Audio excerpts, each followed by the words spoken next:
Over at the State House, Republican lawmakers just this afternoon released their version of the next budget. And it breaks down which agencies could get a boost in money and which would miss out. 13 News State House reporter Emily Longnecker is live at the State House with the numbers and then how they will impact everything from education to public safety. Emily, we know you've been looking into this. Yeah, I have, Scott and Felicia. You know, when asked to use one word to describe this budget proposal from House Republicans, Republican State Representative Jeff Thompson, who's the head of the House Ways and Means Committee, the committee that controls the money here, he said he would use the word opportunity. Thompson also said there's not much daylight between this proposal from House Republicans and the one from Governor Braun. The governor's budget called for all state agencies to cut spending by 5%.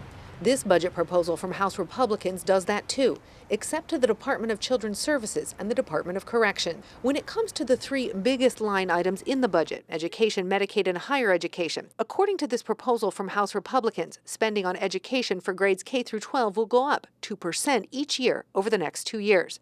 That money will include textbook fees and curriculum materials.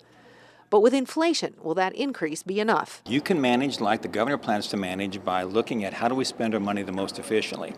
And some schools, if they attract more students, will get a lot more money. In terms of higher education, this budget proposal does not include new money for capital projects at the state's public universities, but there is money for maintenance for buildings that already exist.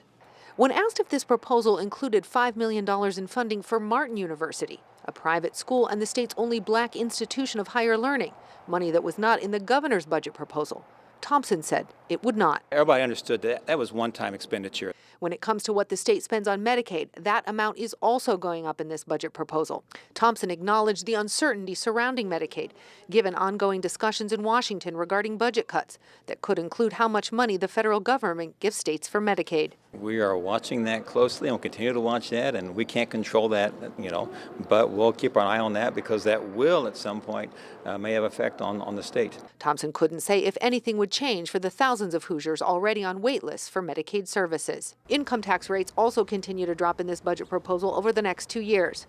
One measure this proposal does not include that was in Governor Braun's proposal, no tax on tips. And lawmakers on the House Ways and Means Committee will get a look at this budget proposal on Monday. Then on Tuesday, House Democrats are expected to unveil a proposal of what they would like to see in this next budget. So you can probably expect some amendments from them to this proposal. Then, of course, the Senate, when it gets there, can always make the changes that they would like to see. All that to say, this is far from over. At the Indiana State House, Emily Longnecker, 13 News. All right, Emily, and you can watch our in-depth coverage of the stories making news at the State House on Crossroads Politics. This airs at 10 a.m. on Sundays and on demand anytime on WTHR+.